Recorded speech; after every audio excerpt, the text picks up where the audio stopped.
BC రిజర్వేషన్లు సాధించేందుకు తాము తీవ్రంగా కృషి చేస్తున్నట్టు మంత్రి పొన్నం ప్రభాకర్ తెలిపారు. బీసీ రిజర్వేషన్ల బిల్లు రాష్ట్రపతి దగ్గర పెండింగ్ లో ఉందన్నారు.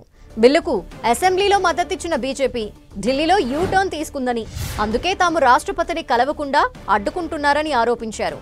స్వాతంత్ర్యానికి ముందు కూడా ముస్లింలకు రిజర్వేషన్లున్నాయని గుర్తు చేశారు. బలహీన వర్గాలకు బీజేపీ నాయకులు పొట్టకొట్టే ప్రయత్నం చేయొద్దని బలహీన వర్గాలకు ప్రాతినిధ్యం వహిస్తున్న నాయకులకు సూచించారు.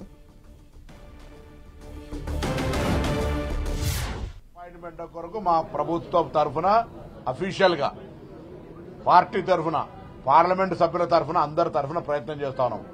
కానీ మేము అడిగిన సమయం మధ్యలో కిషన్ రెడ్డి గారు కలిసారు, బండి సంజయ్ గారు కలిసినట్టున్నారు, దాని తర్వాత అమిత్ షా గారు కలిసినారు, ప్రధానమంత్రి గారు కలిసినారు. వాళ్ళు కలవడంలో మాకు అభ్యంతరమే, కానీ మమ్మల్ని ఎందుకు కలవకుండా అడ్డుకుంటున్నారని మేము అడుగుతున్నాం. ఇలా మేము ఒకటే అడుగుతున్నాం, భారతీయ జనతా పార్టీ కిషన్ రెడ్డి గారు ఈ రోజు ఉదయం చెప్పిన ప్రకారంగా 42% ముస్లిం రిజర్వేషన్లు ఉంటే ఇవ్వమంటా ఉన్నాడు. ముస్లిం రిజర్వేషన్లకు ఇప్పటి వరకు కొత్తగా ఇవ్వాలని తీసుకొచ్చింది కాదు ఇది.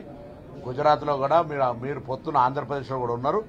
ఆ కారణం చూపెట్టి మొత్తం బలహీన వర్గాల గొంతు పొట్టగొట్టే ప్రయత్నం చేయదని భారతీయ జనతా పార్టీకి, ముఖ్యంగా బలహీన వర్గాల ప్రాతినిధ్యం వహిస్తున్నటువంటి బండి సంజయ్ గారికి, ఈటల రాజేందర్ గారికి, అరవింద్ గారికి, కృష్ణయ్య గారికి, అదేవిధంగా